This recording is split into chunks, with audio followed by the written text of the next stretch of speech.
बिस्मिल्लाहिर्रहमानिर्रहीम। शुरू अल्लाह के नाम से। दोस्तों, आज हम इस वीडियो में बात करेंगे हज़रत इदरीस अलैहिस्सलाम। इस्लामी तारीख और माशरे में आपकी बड़ी अहमियत रखता है। यकीनन आपको ये वीडियो से कुछ नया जानने को मिलेगा।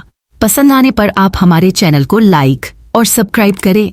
हज़रत इदरीस अलैहिस्सलाम कुरान और हदीस की रोशनी में एक अजीम नबी थे। उनका असल नाम इदरीस है, लेकिन उनका लक़ब अखनुक भी है। आपके नाम के मायने हैं पढ़ाने वाला। आप अल्लाह के दूसरे नबी थे जो हज़रत शीश अलैहिस्सलाम के बाद आए। शीश अलैहिस्सलाम के ज़माने में इंसानियत को अल्लाह की इबादत की तरफ बुलाने का सिलसिला जारी रहा। हज़रत शीश अलैहिस्सलाम ने अल्लाह के पैगाम को लोगों तक पहुँचाने और उन्हें हक़ का रास्ता दिखाने में अपनी ज़िंदगी गुजारी।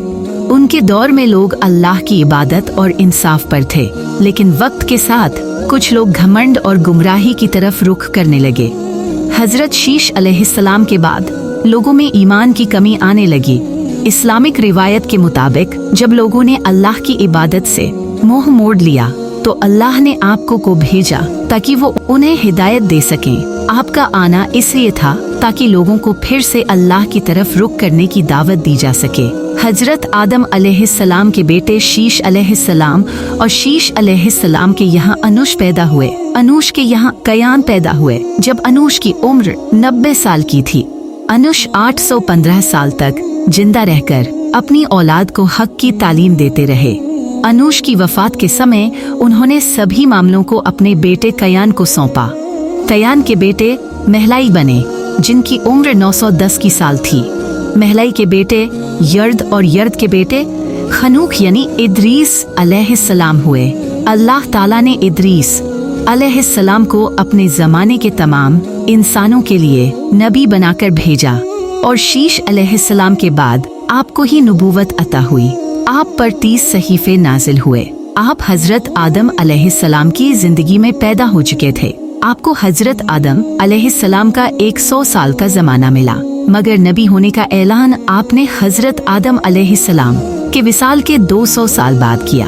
आपका जिक्र कुरान में सिर्फ 2 जगह आया है। सूरह मुरे में सूरह 19 आयत 56-57 में अल्लाह ताला फरमाते हैं कि और किताब में इदरीस का जिक्र करो, बेशक वो सच्चे नबी थे और हमने उन्हें बुलंद मुकाम पर उठा लिया। इस आयत में हज़रत इदरीस अलैहिस्सलाम का जिक्र उनके सच्चे और मकबूल होने के हवाले से है और उन्हें उनके ऊंचे मकाम का इजहार है। इसी तरह सूरह अल अंबिया सूरह 21 आयत 85-86 में भी आया है। उसमें कहा गया है कि और इस्माइल, इदरीस और जुल्किफ्ल का भी जिक्र करो, ये सब सब्र करने वालों में से थे और हमने उन्हें अपनी रहमत में शामिल किया। बेशक ये सब नेक लोगों में से थे। इस आयत में हज़रत इदरीस अलैहिस्सलाम का जिक्र उनके सब्र और नेकी के हवाले से है और अल्लाह ने उन्हें अपनी रहमत में शामिल करने का जिक्र फरमाया है। आप एक मजबूत चौड़ी छाती वाले एक अच्छी तरह से निर्मित इंसान थे और कम आवाज में बात करते थे। यह भी कहा जाता है कि वह लंबे और सुंदर थे और हमेशा शांत स्वभाव के साथ बात करते थे। सूरह मरियम आयत 19 में अल्लाह ताला फरमाते हैं कि और ए रसूल, कुरान में इदरीस का भी तज़किरा करो। इसमें शक नहीं कि वह बड़े सच्चे बंदे और नबी थे। आपके नाम, नसब और जमाने के बारे में तारीख लिखने वालों का सख्त इख्तिलाफ है और तमाम इख्तिलाफी वजहों को सामने रखने के बाद भी कोई आखिरी या तरजीह देने वाली राय कायम नहीं की जा सकती। वजह यह है कि कुरान करीम ने तो रुशद व हिदायत के अपने मकसद के पेशे नज़र तारीखी बहस से, इसलिए इस सिलसिले में जो कुछ भी है वे इसराइली रिवायतें हैं और वे भी आपसे टकराव और इख्तिलाफ से भरी हुई हैं।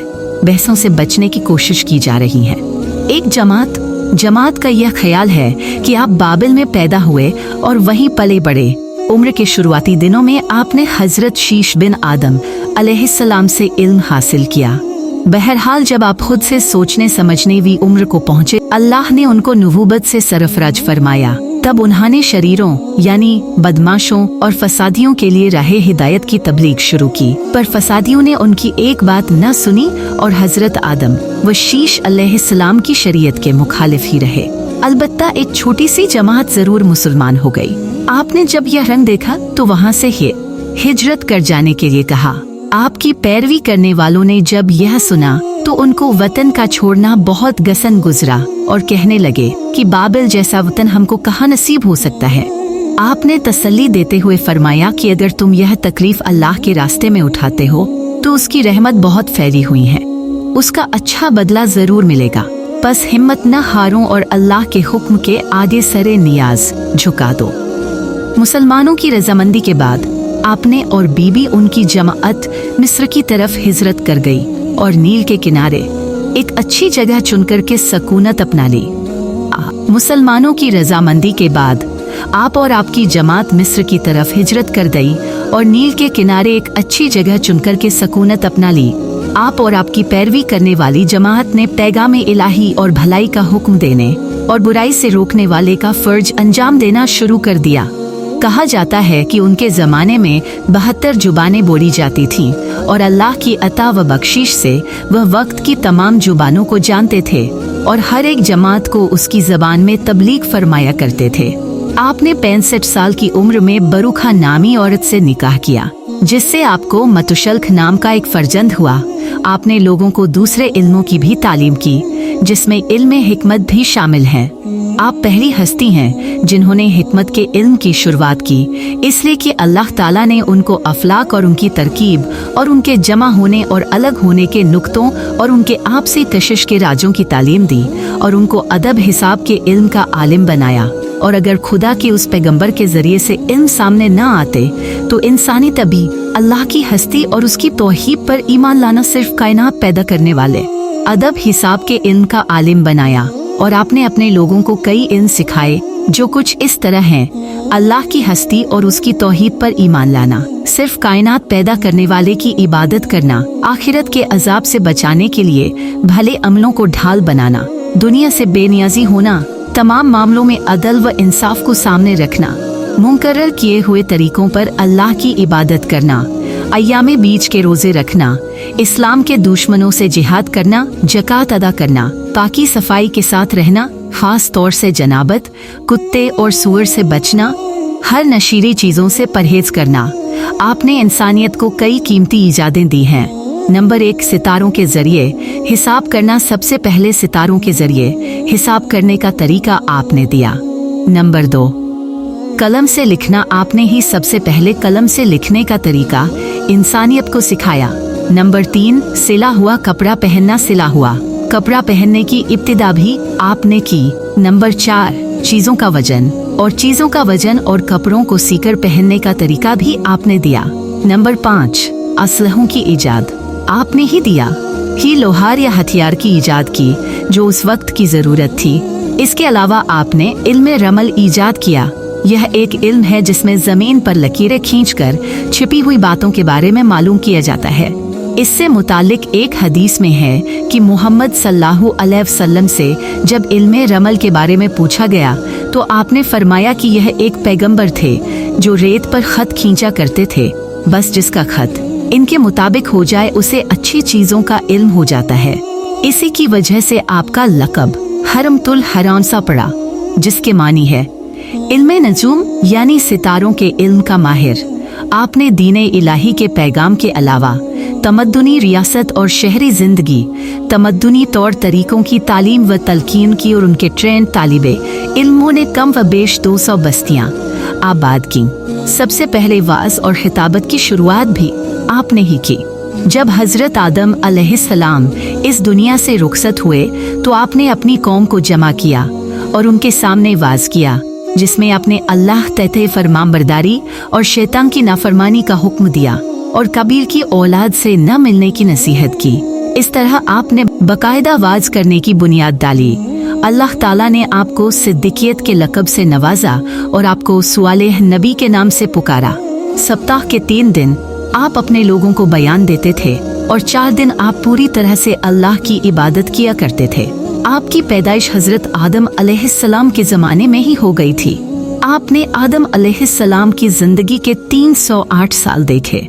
आपने अलग अलग जातों और गिरोहों के लिए उनके मुनासिब हाल कायदे कानून मुकर्रर किए और पूरी दुनिया को 4 हिस्सों में बांटकर हर चौथाई के लिए एक हाकिम मुकर्रर किया। जो जमीन के उस हिस्से की सियासत और बादशाही का जिम्मेदार करार पाया, और इन चारों के लिए जरूरी करार दिया कि तमाम कानूनों से बढ़ चढ़कर शरीयत का वह कानून रहेगा जिसकी तालीम अल्लाह की वहय के जरिए मैंने तुमको दी है। आपने अपनी उम्मत को यह भी बताया कि मेरी तरह इस दुनिया की दीनी व दुनियावी इस्लाह के लिए बहुत से नबी तशरीफ लाएंगे और उनकी खास बातें ये होंगी, वे हर एक बुरी बात से दूर और पाक होंगे, तारीफ के काबिल और फजाइल में कामिल होंगे, जमीन व आसमान के हालात को और उन मामलों को जिनमें कायनात के लिए शिफा है या मरज वही इलाही के जरिए इस तरह जानते होंगे कि कोई मांगने वाला भूखा प्यासा न रहेगा, वे दुआओं को देने वाले होंगे, उनके मजहब की दावत का खुलासा कायनात की इस्लाह होगा। जब हजरत इदरीस अलैहिस्सलाम अल्लाह की ज़मीन के मालिक बना दिए गए तो उन्होंने इल्म व अमल के एतबार से अल्लाह की मखलूक को 3 तबकों में बांट दिया। काहिन, बादशाह, रियाया और तरतीब के एतबार से उनके दर्जे तय किए। काहिन सबसे पहला और ऊंचा दर्जा करार पाया, इसलिए कि वह अल्लाह ताला के सामने अपने नफ्स के अलावा बादशाह और रियाया के मामलों में भी जवाबदेह है। बादशाह का दूसरा दर्जा रखा गया इसलिए कि वह नफ्स और राज्य के मामलों के बारे में जवाबदेह है, और रिया सिर्फ अपने नफ्स के लिए जवाबदेह है, इसलिए वह तीसरे तबके में शामिल है। लेकिन ये तबके जिम्मेदारियों के एतबार से थे, नस्ल व खानदान के इख्तियारों के एतबार से नहीं। हजरत इदरीस अलैहिस्सलाम अल्लाह तक जाने तक शरीयत और सियासत के इन्हीं कानूनों की तबलीग फरमाते रहे। आपकी बहुत सी नसीहतें और आदाब और अखलाक के जुमले मशहूर हैं जो अलग अलग जुबानों में कहावत की शक्ल में इस्तेमाल किए जाते हैं। उनमें से कुछ यूं है कि नंबर 1, अल्लाह की बेपनाह नेमतों का शुक्रिया इंसानी ताकत से बाहर है। नंबर 2, दुनिया की भलाई हसरत है और बुराई नदामत। नंबर 3, अल्लाह की याद और अमले सालेह के लिए खुलूस नियत शर्त है। नंबर 4, न झूठी कस्में खाओ, न अल्लाह तआला के नाम को कस्मों के लिए तख्ता-ए मश्क बनाओ, और न झूठों को कस्में खाने पर आमादा करो, क्योंकि ऐसा करने से तुम भी गुनाह में शरीक जाओगे। नंबर 5, अपने बादशाहों की जो कि पैगंबर की तरफ से शरीयत के हुक्मों के नाफिज करने के लिए मुकर्रर किए जाते हैं, इताअत करो और अपने बड़ों के सामने पस्त रहो, और हर वक्त अल्लाह की तारीफ में अपनी जुबान को तर रखो। नंबर 6, हिकमत रूह की जिंदगी है। नंबर 7, दूसरों की खुश ऐशी पर हसंद न करो, इसलिए कि उनकी यह मसूर जिंदगी कुछ दिनों की है। नंबर 8, जो इल्म में कमाल और अमले सालेह का इच्छुक हो उसको जहालत के असबाब और बद किरदारी के करीब नहीं जाना चाहिए। नंबर 9, जलील पेशों को अख्तियार न करो। नंबर 10, जो जिंदगी की जरूरतों की ज्यादा तलब रखता हो वो कभी काने नहीं रहा। आपके बाद आपके बेटे मतूशलख आपके जानशीन बने, ये अपने बाप दादा के तरीके पर चले। मतूशलख ने 135 साल की उम्र में अरबा बिनते अजाजील से शादी की, जिनसे इनके बेटा लमक पैदा हुआ। आप जिंदा हैं मगर कहाँ हैं, इसमें इख्तिलाफ है। बुखारी शरीफ की रिवायत के मुताबिक आप चौथे आसमान पर हैं, और कब अखबार की रिवायत के मुताबिक आप जन्नत में हैं। ये वाक़या कुछ यूं है कि एक रोज आप खेतों में काम कर रहे थे, सूरज की तपिश से आपकी पीठ मुबारक जल गई। आपने सोचा कि जब ये सूरज जमीन से 2000 साल की दूरी पर है तो हमारा ये हाल है, तो जो फरिश्ता सूरज को चलाने पर मामूर होगा उसका क्या हाल होगा। ये सोचकर आपने रब की बारगाह में दुआ की कि ए मौला, उस फरिश्ते पर जो कि सूरज पर मामूर है उस पर रहम फरमा।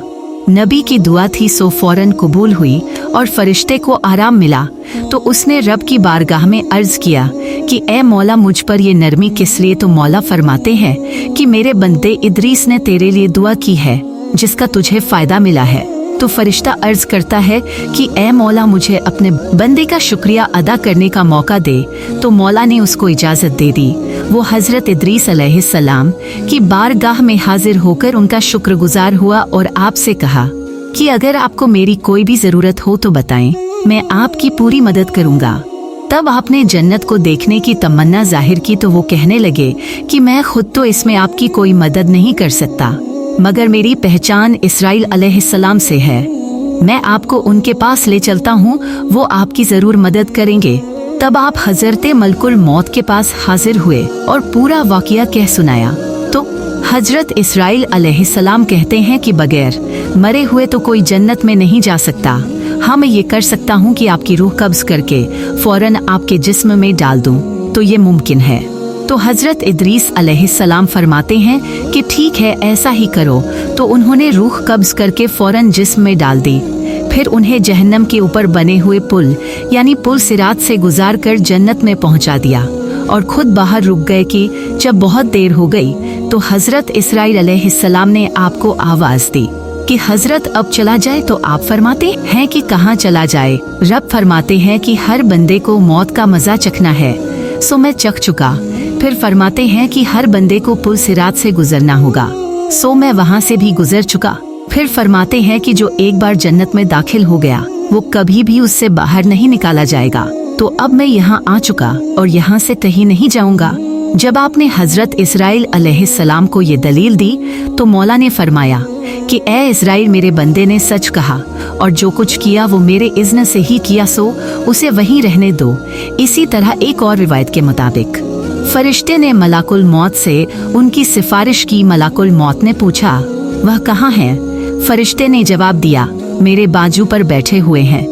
मलाकुल मौत ने कहा, सुभान अल्लाह। नौच ने कहा, सुभान अल्लाह, मुझे अभी हुक्म हुआ कि इदरीस अलैहिस्सलाम की रूह चौथे आसमान पर कब्ज करो। मैं इस फिक्र में था कि वो जमीन पर हैं, ये कैसे मुमकिन है कि मैं उनकी रूह चौथे आसमान पर कब्ज करूं। लिहाजा आपकी रूह चौथे आसमान पर कब्ज कर ली गई। इसीलिए अल्लाह ताला ने सूरह मरियम में इरशाद फरमाया कि हमने उन्हें बुलंद मुकाम पर उठा लिया। कुछ उलमाए किराम का मानना है कि उनकी रूह कब्ज नहीं की गई, बल्कि वह जिंदा ही आसमान पर हैं। लेकिन सही यही है कि उनकी चौथे आसमान पर रूह कब्ज की गई। सही क्या है ये तो अल्लाह ही जाने। वल्लाहु आलम।